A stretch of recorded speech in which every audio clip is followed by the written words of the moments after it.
We're going to dance now for those Jews that could not dance now. It's our responsibility to continue. It was a big dilemma. We decided we're going to take out the Torah and we're going to dance for the future of Am Yisrael. Welcome to What Came After. I'm your host, Manya Marcus. On What Came After, we'll take a look at the many ways that people's lives changed on and after the brutal massacre in Israel on October 7th, 2023. We'll be speaking with people in Israel and around the world about how the devastating attack by Hamas has shifted, shaped, and changed them. To learn more about our podcast, please visit us at whatcameafter.com. I am sitting here with Rabbi Akiva Camissar, and we are here at your Beit Chabad Community Center in Amsterdam. I would love it if you could introduce yourself, tell us who you are, where you're from, and how you got here. Okay, great. So good afternoon. Thank you for coming over. My name is Akiva, as you said. My wife's name is Taibi, and we're here with 7 kids. We came here 23rd of November, 2010. So we are 14 years now in the Netherlands. There was a vacuum over here of Chabad for the Israeli community and tourists coming to the Netherlands. I've been before to other Chabad houses. I was in Thailand a little bit, so I know how it works with Israelis and for tourists. I was living in Geneva for a period of time, helping the Chabad over there. But every city and every location, every community is very different. So you can't say, okay, this is how they do it over there. Let's try to do it over here. It takes time to understand that, because when we arrived in Amsterdam, actually just before we arrived, I started to look on geography to look where the tourists are and where the community is. And it's 2 different locations. The tourists of Amsterdam are in the center of town, and most of the Israeli community are living in the south of Amsterdam and actually in Amsterdam. You said before we're sitting in Amsterdam. We're not in Amsterdam now. Oh. It's the next city. It's called Amsterdam. Yeah, it's really, really close. I mean, we just... Yeah, only 15 minutes in our cab from the 15 center. minutes in the cab from the center. Is basically the south of Amsterdam is the street behind us over here. I see. So we're really on the border, but this is called Amsterdam. Most of the Israelis, I will say, live in Amsterdam. Or if I'll be more specific, most of the Israelis that would like to keep the identity as Jews being in the Netherlands will live in this area, because this is the area that will find the facilities that they are trying to connect to. Some Israelis come to the Netherlands and they're not interested in nothing whatsoever. They just will go into one of the villages or into towns, Groningen, for example, that is very far from here, and there's no really Jewish facilities. There is a synagogue there, but it's not an active one. It's once in 2 weeks. Most of the Israelis are not looking for synagogues, but our synagogue over here that we have is a very small percentage of our activity. We have synagogue here over here on Shabbat, but it's not what people are looking for every Shabbat. We do have a very active Sunday school with close to 50 kids that come here every Sunday. We have shiurim. We have... Shiurim are Torah lessons, yeah. Torah lessons, I mean. So we always try to find interesting stuff for people to come together and being together in the center of our Chabad house in Amsterdam for the Israeli community. And you yourself are from Israel, is that correct? Yeah, I was born and raised in Israel. My family came from Britain, from London, in 83, and I was born at 84 in Israel. So my family is from England, and I was born in Israel. So for those who don't know, because we have non-Jewish listeners and listeners who aren't observant, here's how I would define Chabad, and you can tell me if I'm wrong. People say that a Chabad house will be the first Jewish institution on the moon and Mars. It is an organization where people can find Jewish life almost anywhere in the world. Maybe you'd like to add a little bit about it. Yeah, they say that wherever you find Coca-Cola, you find Chabad. So I think today there are places that there's no Coca-Cola and there is Chabad. But it's even more fascinating because we have 6,000 emissaries of Chabad all over the world. We have everything in common. They say Chabad is like McDonald's. Wherever you go in the world, you should, and normally you do, feel the same. And yet you have to adopt to the home culture. Very different in Thailand than it is in Amsterdam. Absolutely. So every place has different difficulties and pluses also, every place is special. I'll go back to where we started. We came here 2010 to open a Chabad house for Israelis and for tourists. And as we understood that it's not in the same location. So we had to take decision, what is SOS? What do we start with? We call that triage. What do you do triage, first? Exactly. Yeah. So we realized that Shabbat, there was nothing for tourists in the center of Amsterdam. There's Portuguese synagogue, for example. There's the Chiradau shul. Maybe you visited that shul, the Shabbos. Rabbi Dovi, he's the rabbi there these days. But if someone wants to come like a Chabad house, everybody knows around the world with meals and those kind of things, there was nothing that really was offered for tourists. So we decided that we're going to settle down in the center of Amsterdam. And during the week, we'll open up a Chabad house in the south of Amsterdam, Where we close are to now. Amsterdam, close to this area. It was actually the Jewish community center of Amsterdam, the Dutch Jewish community. And we were renting a floor in their location. So we started that way. We started living in town from our house, from our apartment. After half a year, numbers were going up. It's because they heard Chabad exists in the Netherlands, so they came to the Netherlands. Rabbi Dovi and Chaya are a blessing. Rabbi Dovi is running that location, including the restaurant. There's a lot of work to do over there. Unfortunately now, and that's one of the things we're going to talk about, since the war, everything went down. But of course, this is not our issue. Our issue is really the people in Israel that are suffering. If you don't have people coming, it's a small, minor detail. So you're saying the business has gone down since the war? Dramatically. Absolutely dramatically. Okay. And of course, since 8th of November this year, whatever we did have, even cut in half. Okay, so the 8th of November this year, it was the so-called pogrom. Right. That happened after the Maccabi soccer game. Yeah. You have mentioned something else that I want to go into. You said that you were at the Chabad house in Mumbai. Yeah. I think my awareness of terrorism in Chabad probably starts with that very famous terror attack in Mumbai. Of course, this year we had another terror attack on a Chabad rabbi. I think that Chabad is incredibly visible. And your visibility is a blessing for people who need your resources. It seems like the visibility can also be a drawback when you think about safety. So let me just pause there for a second and say that you're stating all this amazing stuff about expansion and growth. And I am wondering if October 7th or the pogrom that happened here has seen a major contraction. Yeah. Yeah. Again, we have two locations. So we have the Israeli community living here and we have the tourists. So we have to say that in one location, it actually went down dramatically. Where the tourists are, yeah. But on the other side, the Israeli community, 7th of October was a big shock for everyone, of course. But just a little bit after that, we started to feel that people are looking to connect. Because people came here, a lot of them, and are not necessarily associated with Judaism. The neighbors don't know that they're Jewish. If they keep quiet, they don't shout in Hebrew too much, they won't know that they're Jews. They don't know anything about them. But all of a sudden, they are a kind of a target. So the kid goes to school and everybody knows that he's from Israel. And now he's on their own side. So all of a sudden, they have the identity and everybody could see that they're Jewish. They didn't hide it, but it wasn't visible. But they're not observant and they're not doing anything to be observant. So why are people against them? So all of a sudden, the Jewish identity came out and said, 1 second, it's nothing to do if I'm religious or not. It's I'm Jewish. And what does that mean? I have to check deep into it. What does that mean that I'm Jewish? And a lot of people started to search for the identity and they were looking for answers and they're looking to be together with the community. So we actually found a massive rising numbers of people coming for activities, want to be together, coming to lectures, even coming to the synagogue. So people who live here who then wanted to be in kehillah, in community together. Absolutely.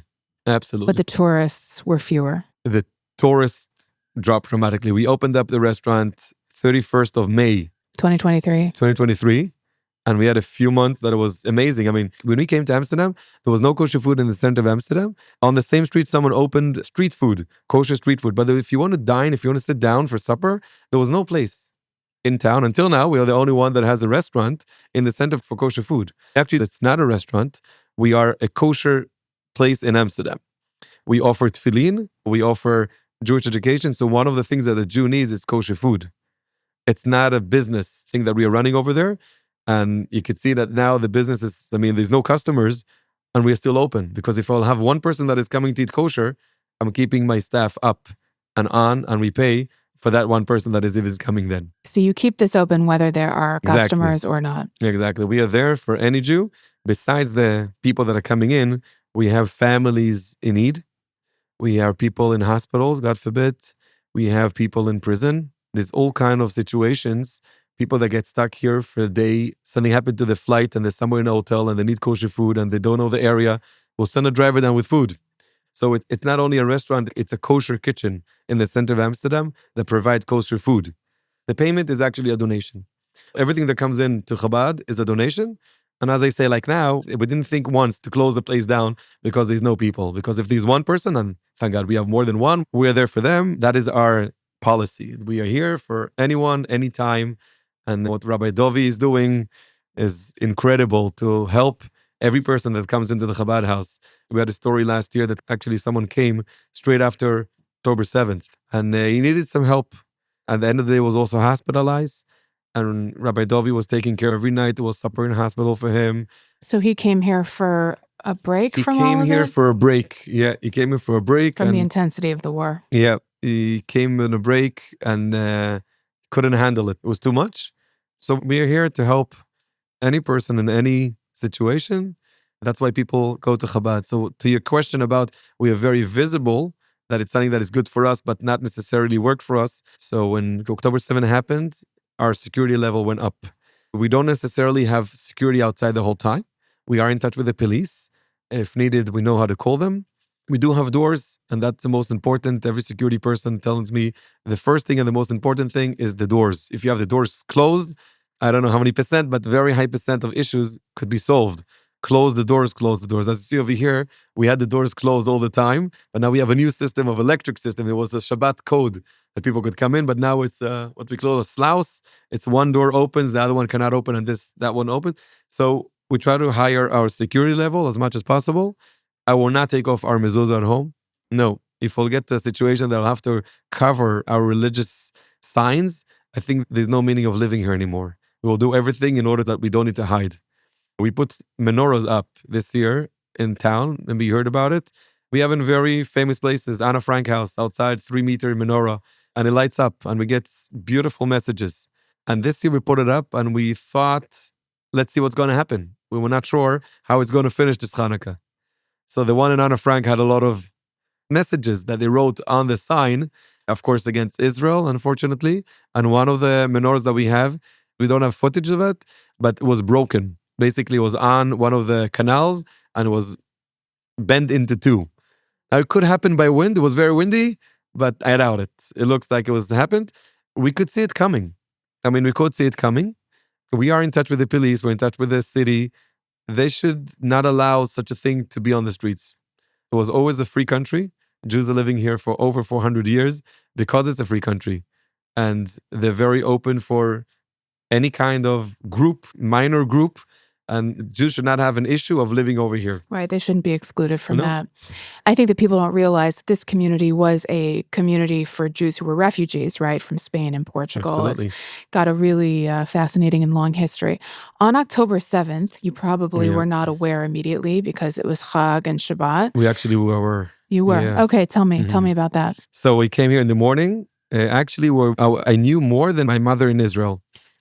Wow. She was actually by my brother, but in a very religious area. And for people who don't know, on Shabbat and on Chag, your phones are off and you're not watching television. So you're a little bit cut off in a way that's very beautiful, but sometimes it's difficult. Yeah, right. So what happened was one of our guys in synagogue that is not 100% observer Jew, but he comes to synagogue. He came in on October 7 and he's like, you don't know what's happened. I'm like, what happened? They came into Israel. They already took 20 people and they killed 200 people. A police station in Sderot is over. They took it over. So we live in Amsterdam and we do have some people smoking over here. I told them, what did you take last night? Like, where are you? You thought he was on drugs. What's going on with you? I mean, what are you talking about? Broken to Israel? Hostages? Something is wrong with you. Yeah, you're having a bad trip. Absolutely. That was, but he looked okay. That was your first thought? That was my first react. Like, something is wrong with you. Wow. You can't even imagine that happening. And no, it's not. That is not true. And then slowly more Israelis came to remind us in Israel we celebrate one day. Over here we have 2 days. So actually that holiday of Simchat Torah is different than Israel. In Israel, you celebrated, for example, Friday night in Israel with the big celebrations. And then in the morning was the continuation of that holiday. By us, we were going to celebrate it on Saturday night because we have 2 days over here. So basically, our Simchat Torah was after the disaster. So then came the question, what do we do? Are we going to celebrate it? Are we going to stop? We're expecting 300, 400 people to come. Everything is ready. And everything has to be ready from before the holiday. So what are we doing? We decided that we're going to continue. We're going to continue because the same way like we have now a state of Israel, and we have Jews living. It's just because people after the Holocaust decided they're going to continue. We decided we're going to continue. My wife always says that if we were connected at those hours to social media, we might not do it. We might have not do it because we couldn't handle it. To see the disasters, it's spoken about a lot of Judaism. When you see something and when you hear something, it's different.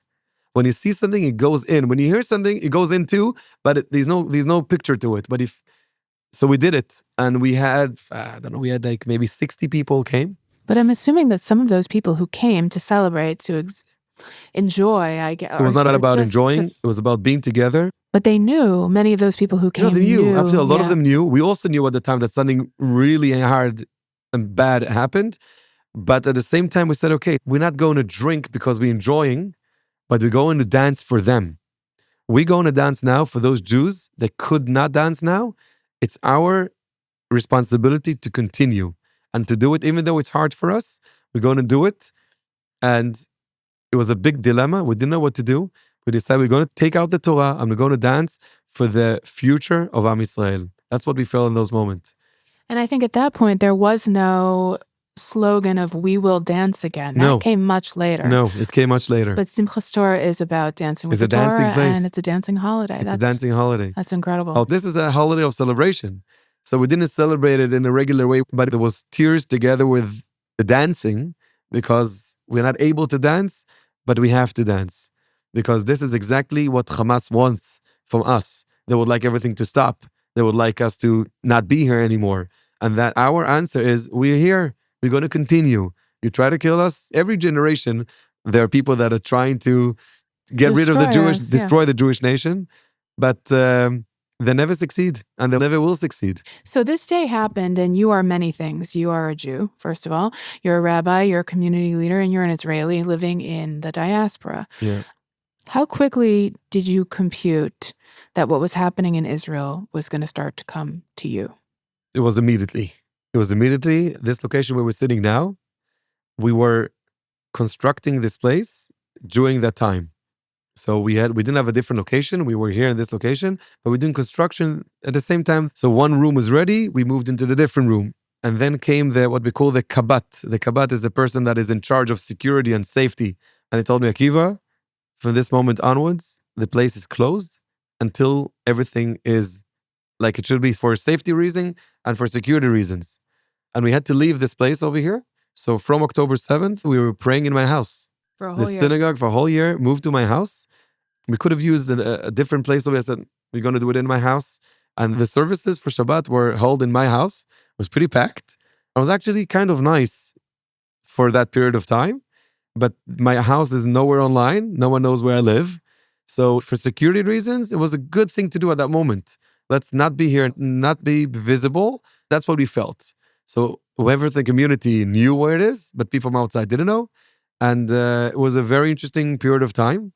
I mean, this is our responsibility as a person, as a parent, as a rabbi of a community that have responsibility for the people over here, that they trust us to come over here. If God forbid someone is trying to come in, they want to do something bad, we know what to do and we are safe in this location. So I want to comment on that for a second because we were with your nephew in the center for Shabbat. And I was very surprised that there weren't armed security guards. There was other kinds of security in place that you're mentioning, but you coming from Israel and me coming from America, we're used to people with guns standing around to protect us. Do you feel more vulnerable here because there aren't armed security guards or do you have them? You don't have armed security over here in the Netherlands. There's no guns around, only the police. We could get security, like a few soldiers to stand outside. Different Jewish facilities do have it during services. I felt, and of course I spoke to security specialists about this matter, since we are standing in town in such a place that is very central, it's a street that every person that comes to Amsterdam passes that street as a market, tourist area. If we would put guards outside visible, right now, maybe 20% of the people that are passing by maybe will see something that is a Jewish location. Then we have 100% people knowing that something is going on in this location. So maybe it's better not having the heavy security outside and just making sure the door is closed. But I feel that it's smarter to have that than having people outside, and That then it's going to create more attention. Yeah, exactly, more tension. And there are multiple doors, just to be clear. It's a whole You have to go. labyrinth to Yeah, you have get to go. in, You have a door to come in, and then another door to go in. So we do have the thing. We have cameras. We do feel that it's in the right level. Of course, we don't take our own decisions. We take the decisions together with specialists. I'm a rabbi. I'm not a specialist in security. We take our measures from Israel, from specialists. So a lot of the anti-Jewish terror that has existed in the last 20 years has been in France and Belgium. And the Netherlands has still had this reputation of being truly inclusive and diverse. I think for a lot of people in the West, further West, it was surprising that something happened here, like what happened after the soccer game. Can you tell us about your experience and what that day and night were like for you? I think 2014 was a hard year in the Netherlands. There was a lot of going on in Gaza, and we felt it immediately over here. It's not that we were attacked, but there was tension in the air. If you go to the Dam Square, that is the most place that you feel tension in Amsterdam. There was a lot going on over there. There was a lot against Israel. You felt that it might blow up. It wasn't scary, but you felt that something is not safe like it was before. But besides that, and after that passed, I never felt anything. I could walk anywhere in Amsterdam. I used to walk with my talit everywhere on Shabbat. I used to daven. It's a very Jewish identity thing on Shabbat. It's very visible. Yeah. Very visible. And nothing happened. I saw people actually respecting. Actually saw respect from people. But now, after October 7th, what we saw on the streets in Amsterdam, the cars and motorcycles and how people walked around, we felt like in, I don't know, Jenin or somewhere that they have those vehicles and motorcycles. I never saw such a demonstration before in Holland. So to think that they are here, but we don't see them, but they do exist over here, started to ring a bell on some red lights that if they want, they are able to do other stuff too. People felt insecure. We actually made some kind of a system, but we have to develop it more.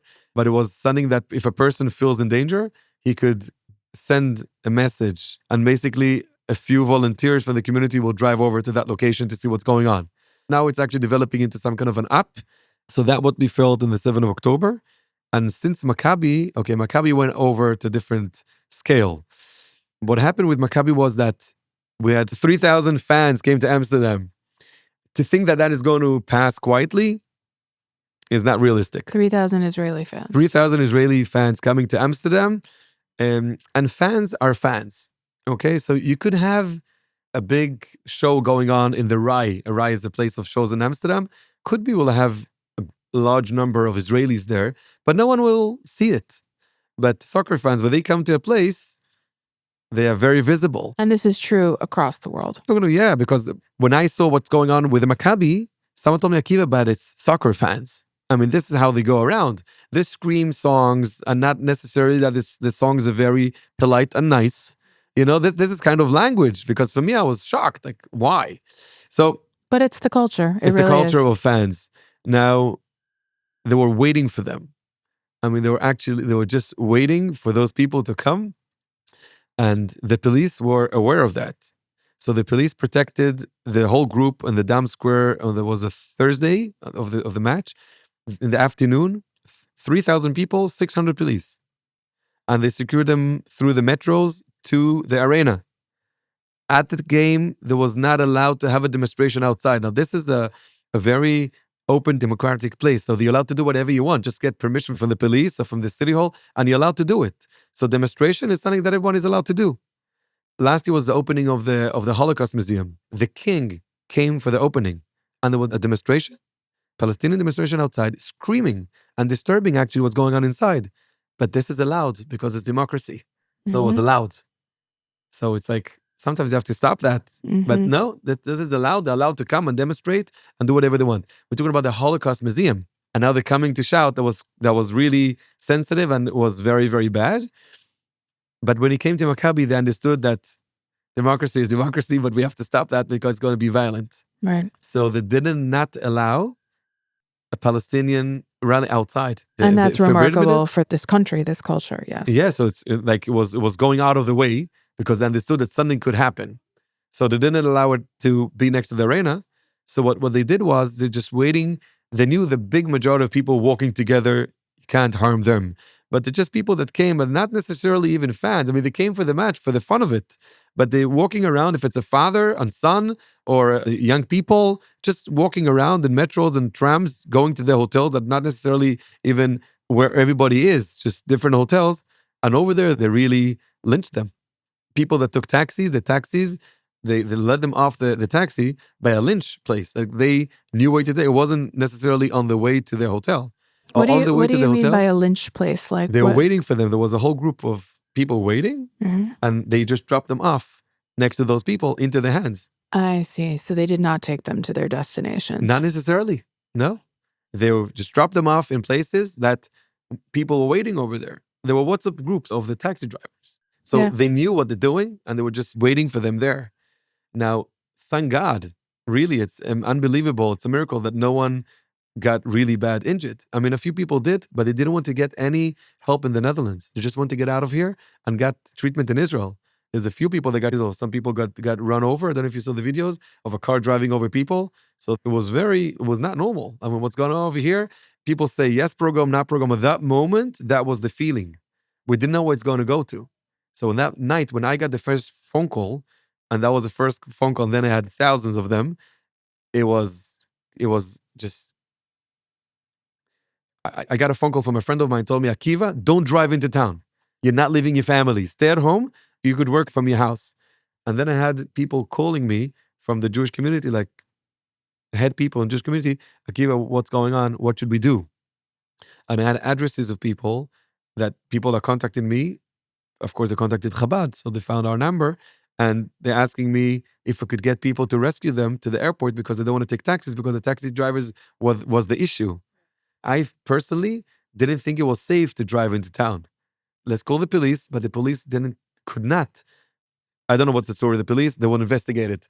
But there was an issue. There was not enough police in town. So a few brave guys, Dutch Jews, got into the cars and drove. Do you mean Dutch Jews separate from Israelis? Yes. Okay. At the beginning, it was Dutch Jews that drove in.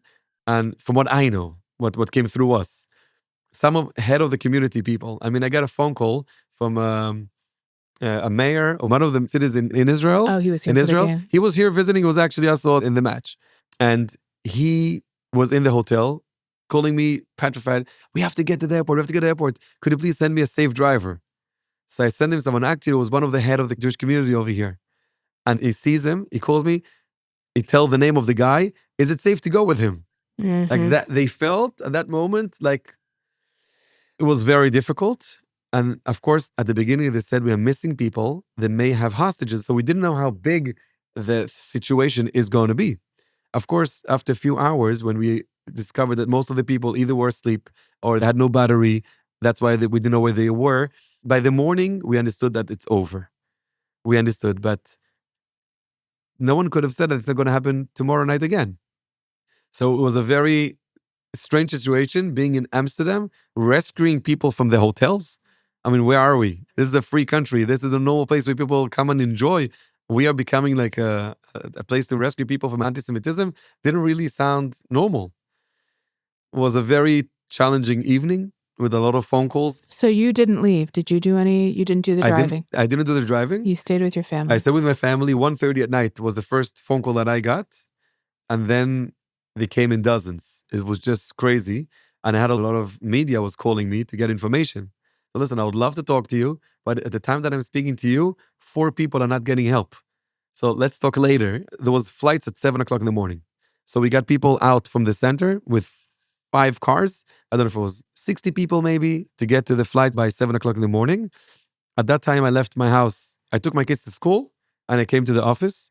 I called a few ladies from our community that are very practical and are very on top of it. They really knew what's going on. Of course, everybody in Holland knew already what's going on. We're getting phone calls from all over the world. So I told them, come to the office. I called one of our guys that is very good in technical things to make a form that has first name, last name, phone number, your address, how many people, and how many suitcases. And we started to spread that form. We opened up 2 tables. 8 ladies were sitting here and getting the forms, calling back the people to make sure that it's real, that it's not a trap because this form went all over the place. Sure. And we had a group that was created in that morning of volunteers. So we got it secured. We got these ladies going over the forms, calling the people, and basically taking the information and putting it on the group. We had 130 drivers, and they were going back and forwards, back and forwards. The minute there was sun outside, I knew that it's not dangerous anymore. We felt it. We knew it. We got the feedback from town. But still, people were very, very scared. So there's a guy that he's the head of Maccabi of Holland. Maccabi is a sports organization, but they do much more for volunteering in the community. And the head, his name is David, is amazing. And he called me up, said, Akiva, I'm opening a location, get all the people there. So people that didn't want to go to the airport, we send the people to there. And over there, people came to give them food and took care of them. It was really a very special thing. What I'm going to say now is a little bit scary, I will say. 2 days later, I got a phone call from a friend of mine, the Rabbi Abu Dhabi. He tells me, Akiva, listen, I don't know what you did over there, but I would like to sit down with you to get some tips. What protocol did you follow? What did you do? I said, listen, there was no protocol. I mean, we just did whatever it has to be. We said, but listen, it looked so professional, like how we got the people out. We'd like to get some tips. We had a Zoom conference with 7 rabbis. And 3 days later, one of those rabbis, who wasn't actually on the Zoom, was murdered in Abu Dhabi. So they called us for emergency, and they had that emergency a week later. It was very different. It wasn't about a lot of people. It was one person, but it was like, how, why, from all over the world. It was that location. It was very strange. So we have to be on top of it. So to you get out. see these things that are happening, the growth, the community, the way that you guys were able to get each other out of danger. These feel like incredible signs of resilience and hope and strength. But was there any point where you said, okay, there was an attack, a pogrom. I got on the call with somebody in Abu Dhabi. 3 days later, he's been kidnapped and murdered. At any point, did it feel like the signs were pointing you in the direction of it's time to pack up and go back to Israel? No. Family called me and said, maybe it's a time to go. But as I said before, when the sun rised, it was over. That's what we felt over here. The one night it happened with the fans that came from abroad. If it would have happened with the Jewish community over here, like people that live over here, and all of a sudden there's a pogrom in the Jewish neighborhood, God forbid, it's a different story. Over here was a target that came to the Netherlands, happened over here, the target left. We are in touch with the police. We pray a lot. We hope that it's going to be safe. But I don't think anywhere in the world is safer, I have to say. Israel, if you ask me, the safest place. Yeah. So I don't think anyone is better. I mean, someone called me, he wants to move to Miami. I said, okay, be well. You have my blessings. But if you think that there is safer than here, not necessarily. Not necessarily, because it's all over the world. We have people that don't like us all over the world. Anti-Semitism is everywhere. They were organized already before the Maccabi fans even landed in the Netherlands. Really, I just want to emphasize, it really was pre-planned. It was pre-planned. Absolutely. It was pre-planned. We know it as a fact. It was pre-planned. So no, we didn't have a feeling of leaving. Of course, many members of the community called us and said, what should we do? And said, just open up an eye, see what's going on, and let's see it day by day. We did see a little bit later, I don't know if it was a day later, 2 days later, there was a tram that went on fire. And of course, it was our issue again. They were blaming the Jews. Tell us what happened. I remember this, but maybe other people don't. Basically, there was a tram actually in the west of Amsterdam. That is a more Muslim area. And they just threw a fire into a tram and it went on flames. And of course, it was about Free Palestine. That was basically it. So I understand people could be very angry, but I don't think the tram did anything wrong. Right. I don't think it's the way of dealing with it. In our community, as I said before, I see more and more people are more interested in Judaism, looking how could we be more together. It's a shame that it has to happen because of tragedies, but it's something that gives a lot of hope and future for the community.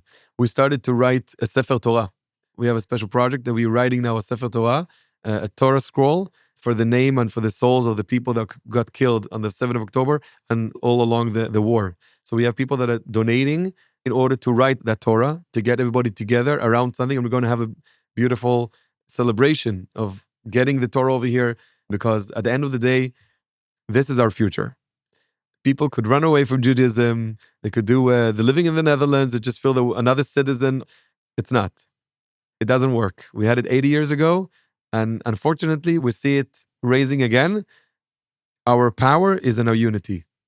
So being together, celebrating together, securing each other. Security teams we have over here now, and you think that Krav Maga, we started a Krav Maga in order to people to be able to defend themselves if they need. This is an Israeli martial art. Yeah, martial arts. So this is what we need to focus on. Being afraid is not going to help us. It's just being alert and to see what's going on. We speak it over to our kids. It's all on the table. We're not hiding anything. This is a situation where, of course, we don't have to go into all details, but yeah, there was an attack in Amsterdam. Yeah, we have to take care of the situations. Let's hope we don't have anything like that again over here. But as I tell everybody, if they ask me if I'm leaving to Israel, I tell them very soon, hopefully, when Mashiach will come, I'll be the last one turning off the light, the last Israeli leaving this country. Let me ask you two more questions. I think the reason that what you refer to as Dutch Jews did the initial rescue missions for the people who were here on the night of the game is probably because they're not Israeli or they speak Dutch. The Israelis, as much as we live here and everything, but it's not, I feel at home in Israel. I'm living here for 14 years. I'm out of Israel for over 20 years. But at the end of the day, Israel is our home. Do you think it's important that there are Jews in Europe going forward? Until the time that we all go back to Israel, I don't think running away is an option. In the 20s and beginning of the 30s, whoever was smart left. I deeply believe that we are living in a different world right now, meaning to say that we are really heading to Mashiach time, to the time of goodness of the whole world. So I hope that we're not in the same situation. But the Lubavitcher Rebbe, who always said that the land of Israel is the safest place in the world. In the Gulf War, 1990, 1991, he said that there was people asking him, should we leave Israel? I was a child. I was 6 years old. I remember it was the Gulf War, and my father was in the army, so he wasn't with us. And I remember as a little kid that when the siren goes on, people got really scared. It was coming from Iraq. People didn't know what's going on. But the Lubavitcher Rebbe always told us that this is the safest place. And with all the things that came to Israel, I think there was one person that got killed in that war. So it was the safest place in the world. I believe so too now also. A place for Jewish people to be is in Israel.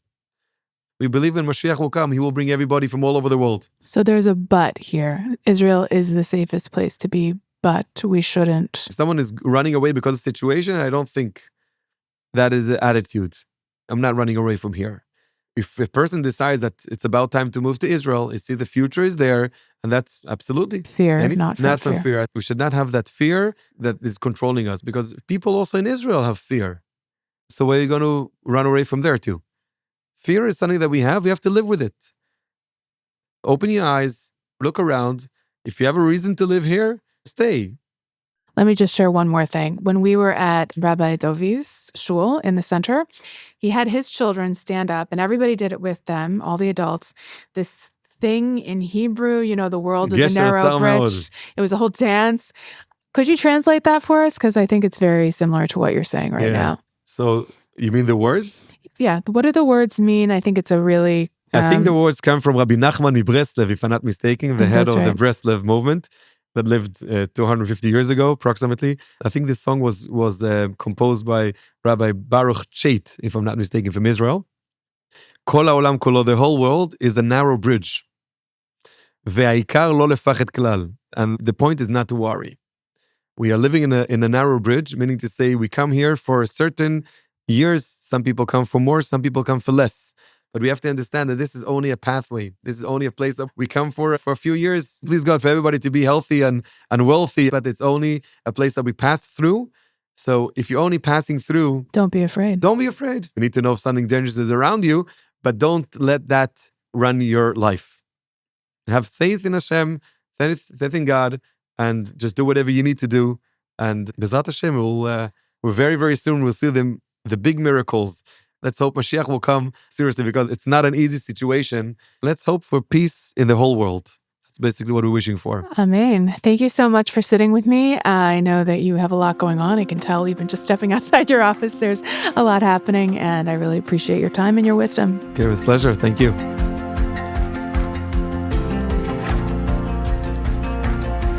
Thanks so much for listening. If you enjoyed this episode, please rate, review, and subscribe to What Came After wherever you get your podcasts. You can also find us online at whatcameafter.com.